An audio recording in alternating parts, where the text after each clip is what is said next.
السلام عليكم ورحمة الله وبركاته. الحمد لله رب العالمين،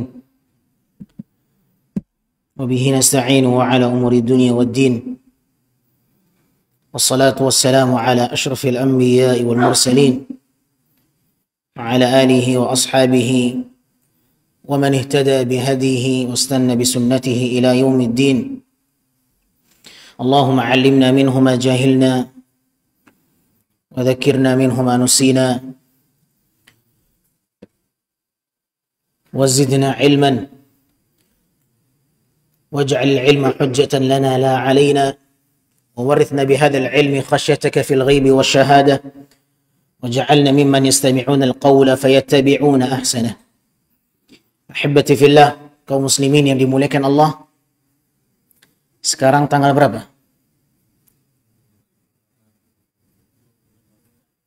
Maghrib sekarang 28 atau 29? 28, sepakat atau khilaf? Subhanallah, kita sekarang berada di penghujung bulan Dzulqa'dah. Dan kita akan beralih kepada bulan haram yang berikutnya. Allah Subhanahu wa ta'ala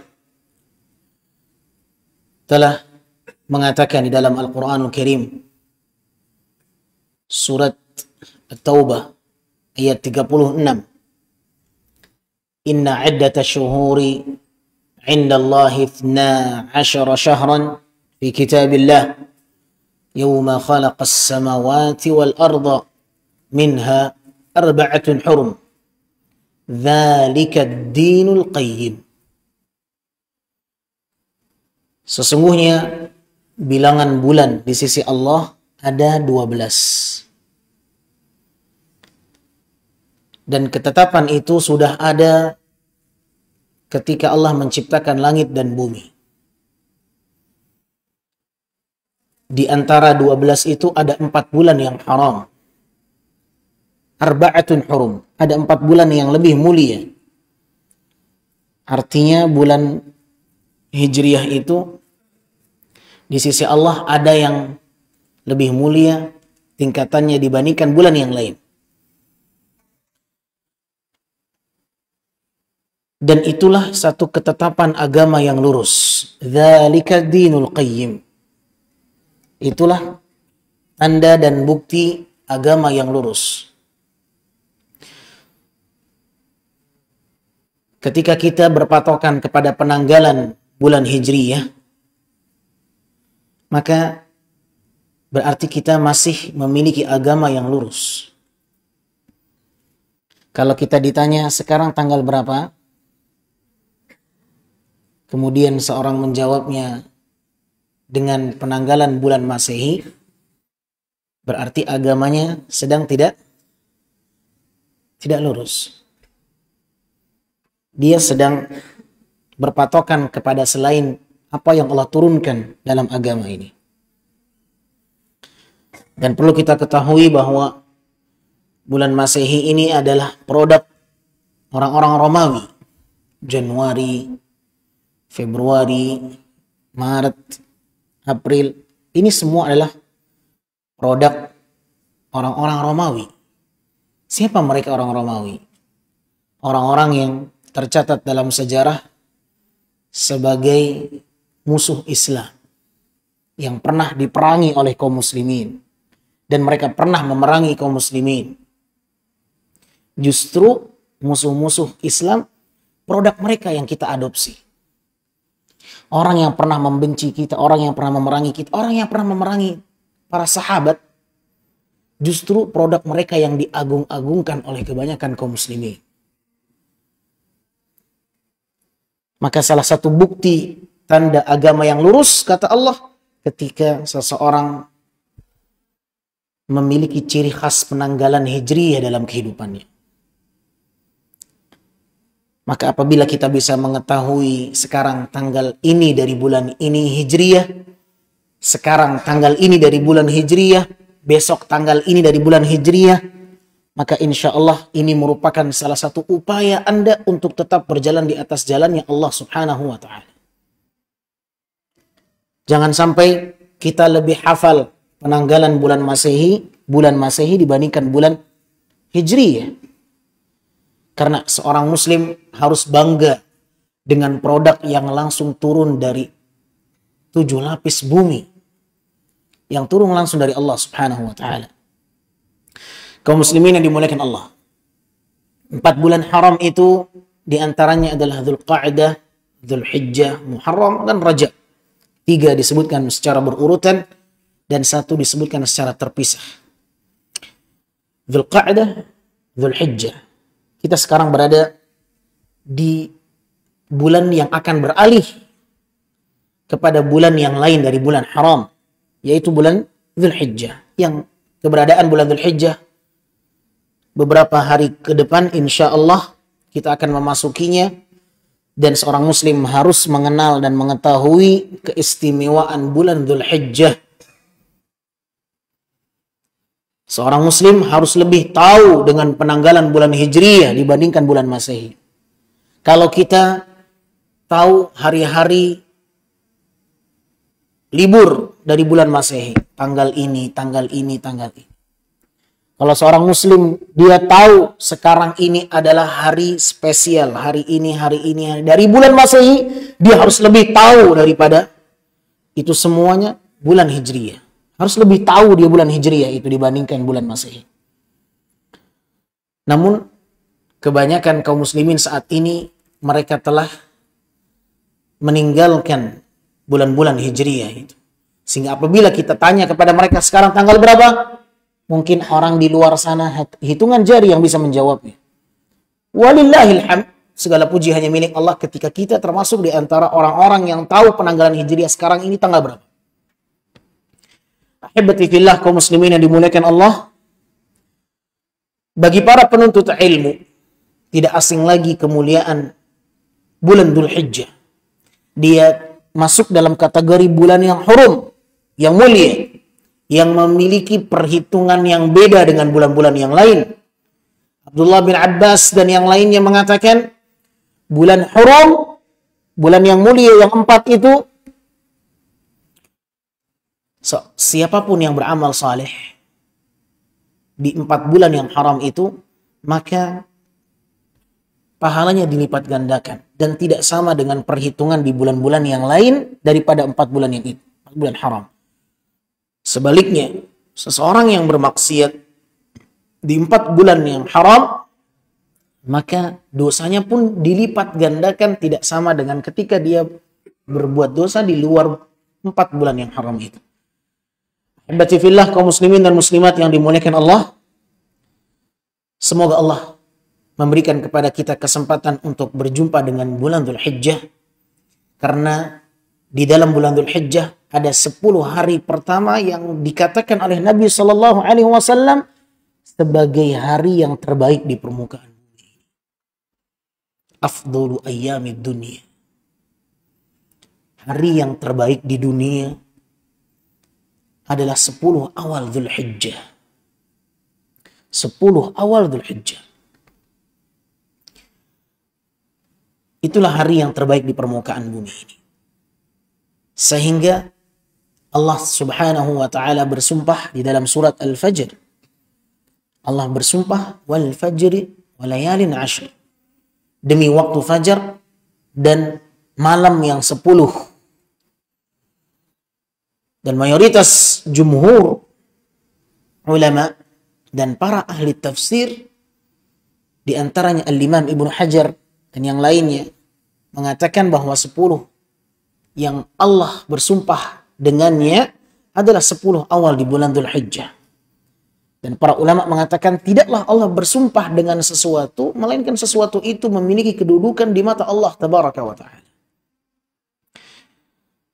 10 awal Dzulhijjah, ahibati fillah, adalah hari yang sangat istimewa. Karena siapapun yang beramal saleh di 10 awal Dzulhijjah itu, maka pahalanya lebih baik dibandingkan orang yang berjihad fi sabilillah. Antum bisa bayangkan betapa besarnya usaha mereka orang-orang yang pernah berjihad dan merasakan jihad fisabilillah.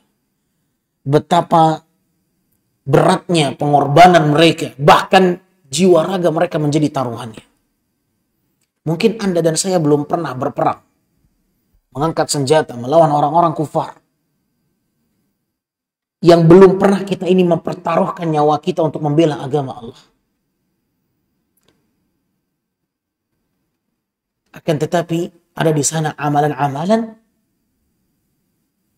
yang apabila dilakukan bertepatan di hari-hari yang diistimewakan oleh Allah, maka nilainya lebih baik dibandingkan orang yang berjihad fisabilillah. Kapan lagi kalau bukan 10 awal di bulan Dzulhijjah? Nabi sallallahu alaihi wasallam bersabda dalam hadis yang diriwayatkan oleh Imam Al-Bukhari, "Ma min ayyamin al-'amalu salihu fihinna ahabbu ila Allah min hadhihi al-ayyam al-'ashr." Qalu wal jihad fi sabilillah. Qala wal jihad fi sabilillah illa rajulun kharaja bi nafsihi wa malihi wa lam yarji' bidzalika min syai'.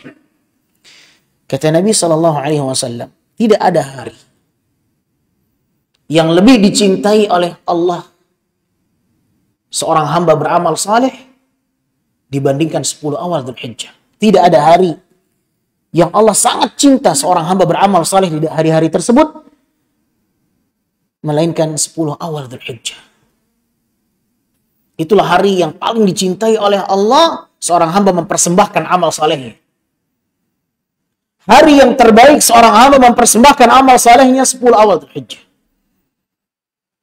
Mendengarkan itu, para sahabat langsung memberikan respon dengan memberikan satu perbandingan. Ya Rasulullah, bagaimana dengan jihad? Bagaimana dengan jihad ya Rasulullah? Dan itu spontan. Mereka memberikan respon seperti itu. Dan itu serentak. Sahabat seluruhnya langsung membandingkan dengan jihad. Tidak ada yang membandingkan dengan sholat. Tidak ada yang membandingkan dengan haji. Tidak ada yang membandingkan dengan puasa. Tidak ada yang membandingkan dengan amal-amal yang lain. Langsung mereka membandingkan dengan jihad.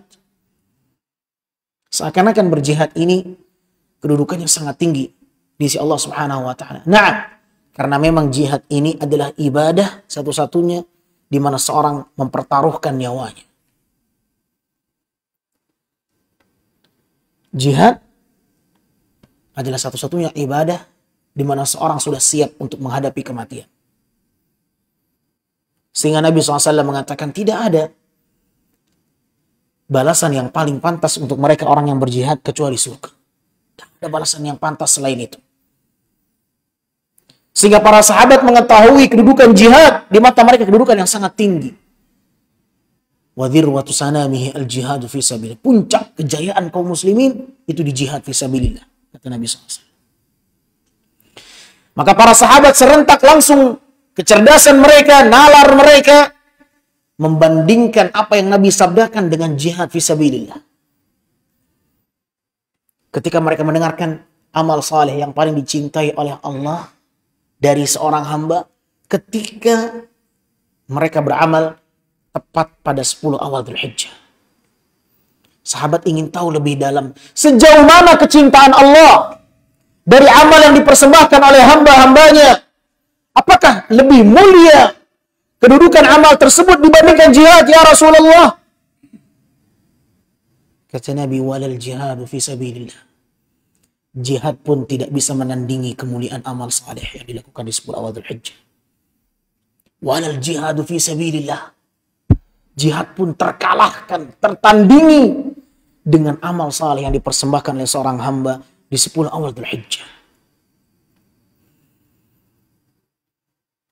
Illa rajulun, kecuali dalam satu kondisi di mana orang yang berjihad tetap lebih unggul dibandingkan amal saleh yang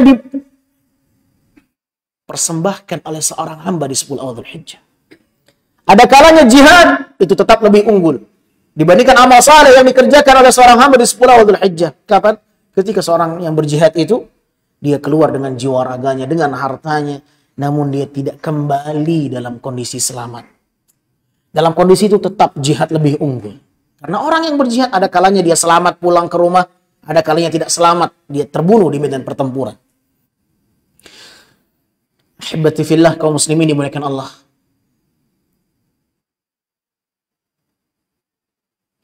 Allah subhanahu wa ta'ala berhak memilih waktu-waktu yang diistimewakan oleh Allah. Wa rabbuka yakhluqu ma yasha' wa yakhtar. Dan Tuhanmu berhak untuk menciptakan apapun yang ingin dia ciptakan. Dan Allah berhak untuk memilih apa yang ingin dia pilih. Kenapa Allah pilih 10 awal Dzulhijjah? Karena memang Allah pengen memilih itu. Allah bisa saja memilih hari-hari yang lain. Tapi Allah memilih 10 awal Dzulhijjah sebagai hari yang istimewa. Sebagaimana Allah subhanahu wa ta'ala memilih ada tempat-tempat yang diistimewakan oleh Allah. Sehingga tempat-tempat itu memberikan pengaruh sistem penilaian seseorang yang beribadah di sana. Allah memilih Masjidil Haram sebagai tempat yang istimewa. Sehingga siapapun yang salat di sana perhitungannya beda dengan di Masjid Zaid bin Thabit. Allah berhak memilih tempat-tempat yang Allah istimewakan. Orang yang salat di Masjidil Haram lebih baik berapa kali lipat dibandingkan masjid biasa? Berapa?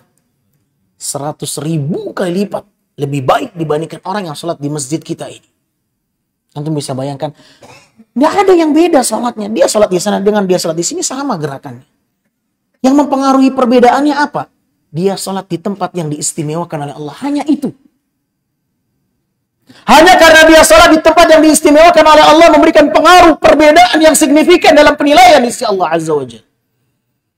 Bagaimana dengan orang yang sholat di Masjid Nabawi? Sholatnya sama dengan ketika dia sholat di sini. Berapa penilaian sholat yang Allah berikan untuk mereka yang sholat di Masjid Nabawi? 1000 kali lipat. Anda bisa bayangkan, dia sholat sekali, nilainya 1000 kali lipat kita sholat di sini. Allahu Akbar. Apa yang membedakan? Apakah gerakannya berbeda? Apakah kekhusyukannya berbeda? Tidak. Yang membedakan karena dia berhasil untuk menghadirkan dan mempersembahkan ibadah di tempat yang diistimewakan oleh Allah Subhanahu wa ta'ala.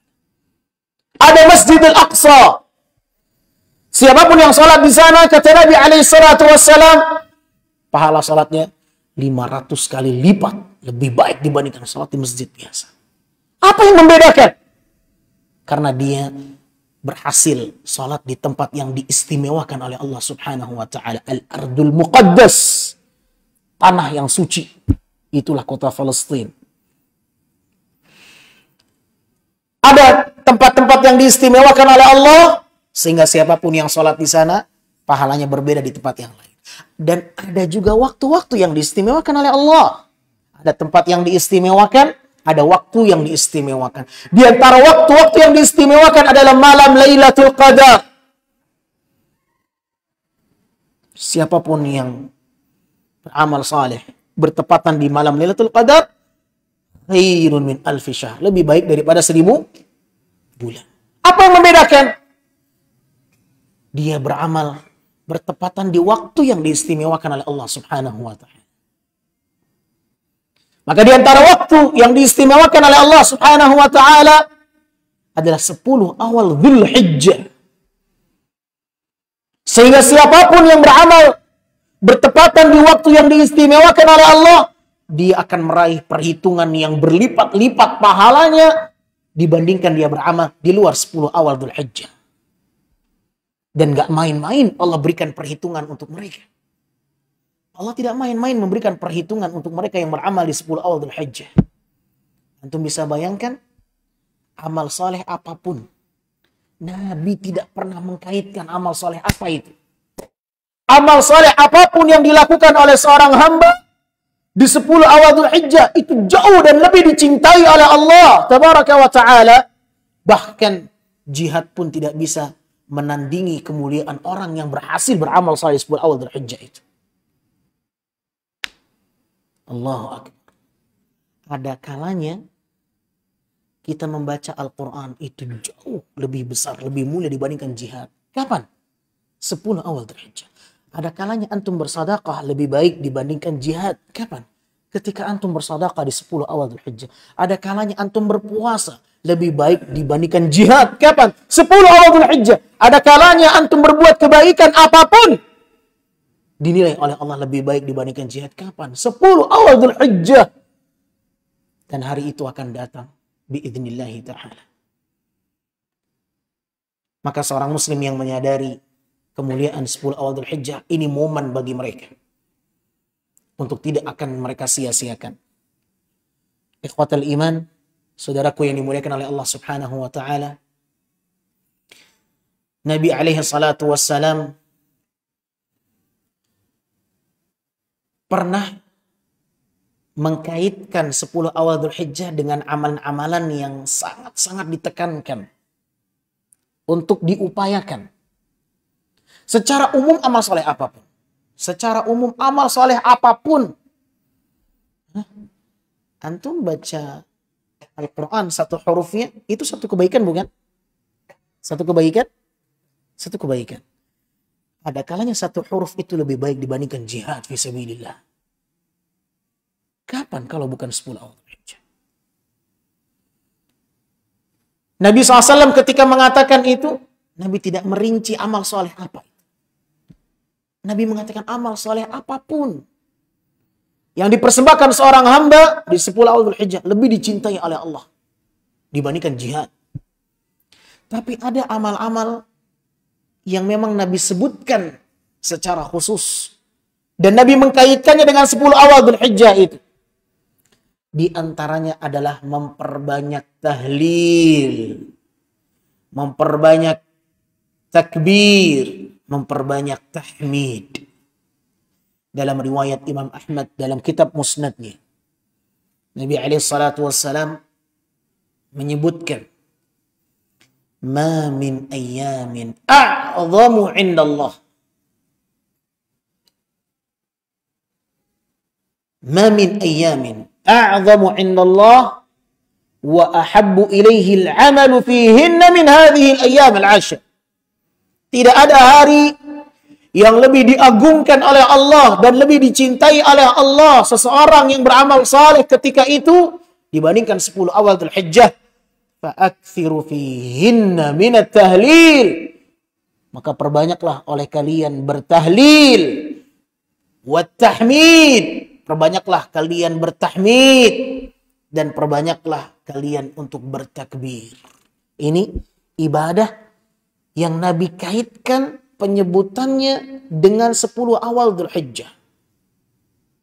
Artinya ketika Nabi memerintahkan amalan ini dan Nabi kaitkan dengan 10 awal Dzulhijjah, artinya ini amalan khusus yang harus mendapat perhatian khusus. Ini menjadi amalan yang harus di peringkat teratas, skala prioritas.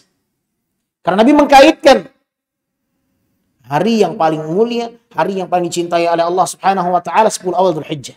Maka perbanyaklah apa kata Nabi? Perbanyaklah bertahlil, perbanyaklah bertahmid, bertakbir. Perbanyak itu. Tanggal 1 Dzulhijjah start langsung perbanyak takbir itu.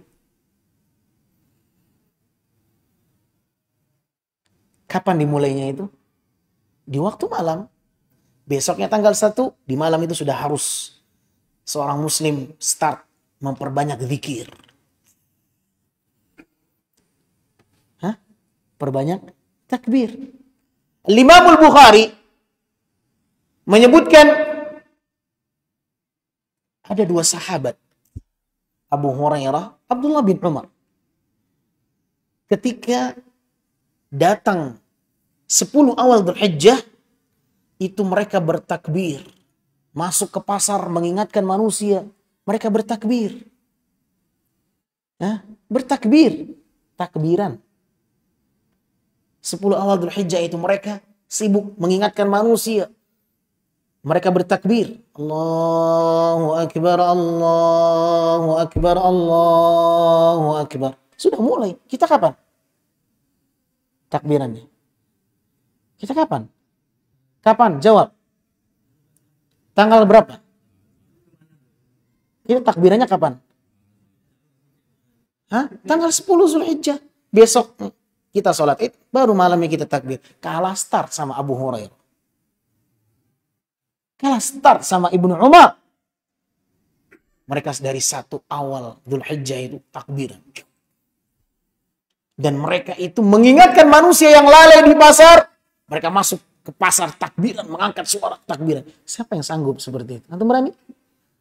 Antum masuk pasar takbiran. Kalau enggak antum dibilang orang apa? Gila. Takbiran tuh nanti 10 Dzulhijjah. Dia nggak tahu Abu Hurairah sudah mulai. Abdullah bin Umar sudah mulai tanggal 1 Dzulhijjah. Ya. Ustaz, ana bukan sahabat, Ustaz. Ana bukan Abu Hurairah. Iman ana nggak sama dengan keberanian mereka takbiran di pasar. Kalau antum nggak berani takbir terang-terangan, antum di mobil teriak sendiri antum di mobil itu. Antum di rumah takbiran sendiri antum di rumah.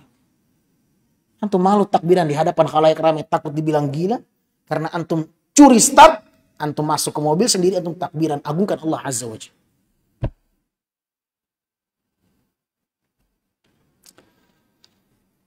Ikhwani fid din. Hari raya Idul Adha ini hari raya yang paling besar dibandingkan Idul Fitri. Hari raya yang paling besar dibandingkan Idul Fitri. Yaumul Hajjil Akbar. Allah sebut dalam Al-Quran. Hari haji yang besar. Makanya takbirannya lebih lama dibandingkan Idul Fitri. Idul Fitri berapa hari yang takbiran dianjurkan? Berapa hari? 1 hari. Idul Adha berapa hari? 13 hari. Sampai hari tasyrik. Sampai antum selepas sholat. Antum takbir sunnahnya. Hari besar. Tapi kaum muslimin lebih besar hari lebarannya kapan? Idul Fitri. Buktinya apa? Liburannya paling lama Idul Fitri. Ma'asyiral muslimin yang dimuliakan Allah. Maka perbanyak takbir. Masuk 1 awal Dzul Hijjah. 2, 3 takbir. Tahmid, tahlil. Ini di antara amalan yang menjadi skala prioritas yang Nabi perintahkan secara khusus ketika Nabi mengkaitkan dengan 10 awal Dzulhijjah. Kemudian ahibati fillah, di antara amalan yang Nabi alaihi salatu wassalam mengerjakan 10 awal Dzulhijjah adalah berpuasa.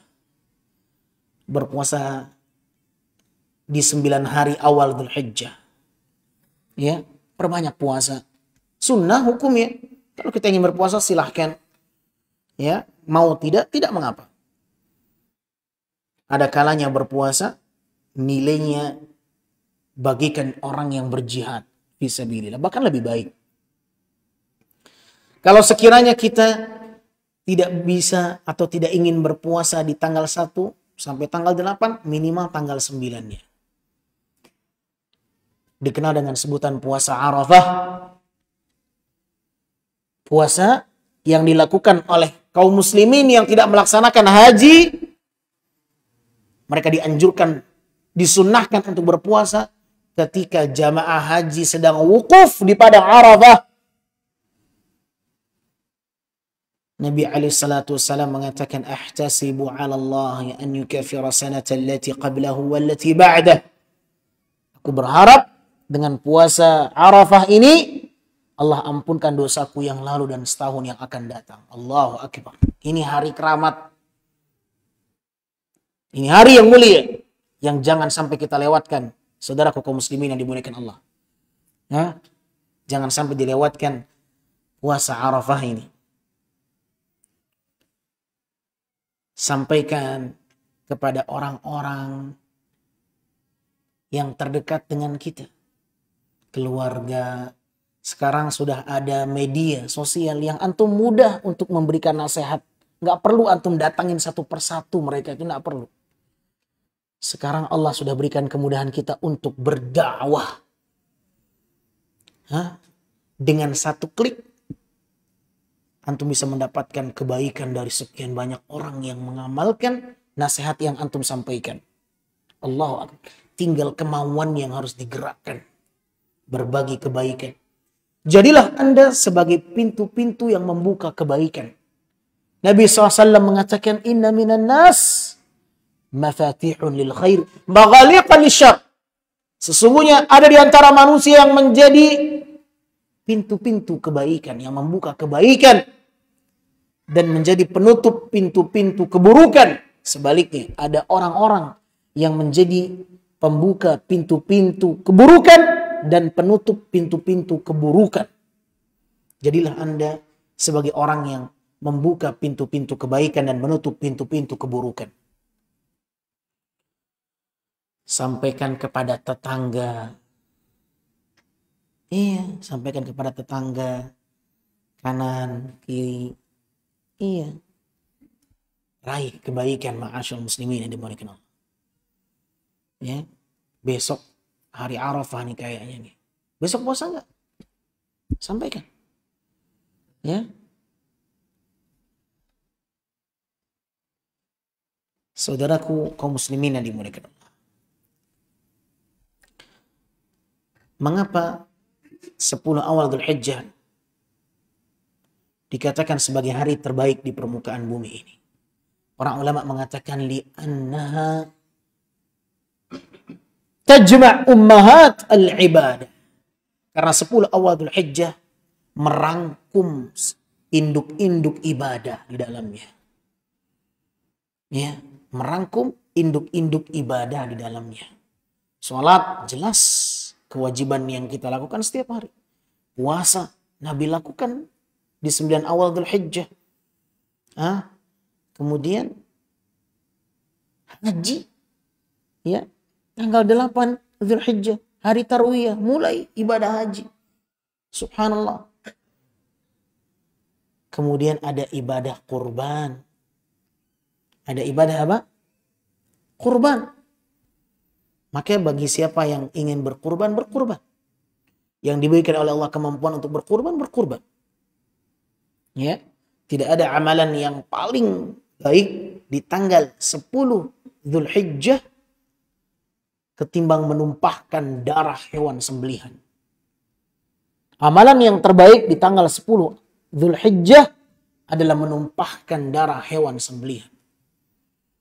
Para ulama sepakat antum bersedekah dengan 1 triliun, 1 miliar dengan antum menyembelih hewan kurban dengan harga 2 juta, 3 juta, jauh lebih mulia Anda berkurban ketimbang berinfak dengan 1 miliar.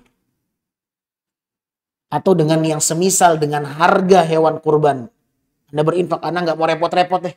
Anda nggak mau nyembeli, nggak mau numbangin, nggak mau ngasah pisau, nggak mau ngulitin, nggak mau nimbang-nimbang. Anak kasih aja uang nih buat fakir miskin seharga hewan kurban. Hewan kurban 3 juta, anak kasih 3 juta buat fakir miskin. Mana yang lebih afdal? Berkurban. Karena itu yang Allah perintahkan seorang muslim di hari Idul Adha. Dan bagi mereka yang ingin berkurban, hendaklah memperhatikan pantangan-pantangannya agar tidak sia-sia hewan kurbannya, ibadahnya. Bagi mereka yang hendak berkurban, tanggal 1 Dzulhijjah adalah hari yang harus dia waspadai untuk melakukan pantangan-pantangannya. Nabi SAW mengatakan, "Idza dakhalatil 'ashr," apabila kalian telah memasuki 10 awal Dzulhijjah, maka kalian berhendak ingin berkurban, maka jangan kalian memotong kuku pada tanggal 1 Dzulhijjahnya itu. Sampai kalian kurbankan hewan itu. Tidak boleh kalian potong kuku. Tidak boleh potong rambut dan bulu atau kulit. Ya. Ini pantangan orang yang hendak berkurban. Idza dakhalatil 'ashr wa arada ahadukum an yudhi fala yamassanna basyratahu wa dhafirahu. Siapapun yang memasuki 10 awal Dzulhijjah kemudian dia berkeinginan untuk berkurban, maka janganlah dia mengambil bagian dari tubuhnya berupa kulitnya, rambutnya, mencabut bulunya atau rambutnya, memotongnya, demikian kukunya juga tidak boleh. Ya, seakan-akan dia sedang melaksanakan ibadah ihram. Pantangan ihram, orang yang sudah masuk ihram tidak boleh. Kapan itu menjadi halal kembali? Ketika dia telah menyembelih hewan sembelihannya, hewan kurbannya. Dan seorang boleh menyembelih hewan kurban itu di tanggal 10, di tanggal 11, tanggal 12, tanggal 13. Mana yang terbaik di tanggal berapa? Tanggal berapa? Di tanggal 10. Kenapa? Karena masuk dalam keumuman hadis beramal saleh di 10 awal Dzulhijjah. Ketika hewan itu telah disembelih, maka pantangan-pantangan itu kembali halal. Boleh lagi potong kuku, boleh lagi motong rambut, potong kumis, cabut bulu ketiak, ya, dan lain sebagainya. Kaum muslimin yang dimuliakan Allah Subhanahu wa taala. Terkait dengan berkurban, sering saya ditanyakan tentang seseorang yang meniatkan hewan kurbannya untuk orang tuanya yang telah meninggal. Banyak sekali pertanyaan ini datang. Ya, apa hukumnya menyembelih hewan kurban diniatkan secara khusus untuk si fulan, untuk seseorang, untuk ibunya, untuk ayahnya? Apakah ada sunnahnya? Wallahu a'lam bishawab, tidak ada sunnahnya. Mengkhususkan sembelihan untuk orang tertentu selama dia belum pernah berwasiat untuk dilakukan hal yang seperti itu, maka tidak ada sunnah. Tapi kalau Anda ingin mengikut sertakan mereka dalam niat Anda, maka itu yang diperbolehkan. Ini dikatakan oleh Imam Syaukani rahimahullah. Ya, kita berkurban, kemudian kita niatkan semoga pahala ini diraih oleh keluargaku dan orang tuaku. Alas, dapat orang tua otomatis. Tidak perlu dikhususkan untuk orang tua. Tidak ada sunnahnya seperti itu. Ya, maka kaum muslimin dimuliakan Allah, Anda ingin berbakti kepada orang tua, silakan Anda berkurban, ikutkan mereka dalam niat Anda ketika berkurban. Maka insya Allah itulah yang terbaik. Wallahu a'lam bishawab. Sampai di sini ada pertanyaan? Subhanakallahumma wa bihamdika asyhadu an la ilaha illa anta astaghfiruka wa atubu ilaik. Wassalamualaikum warahmatullahi wabarakatuh.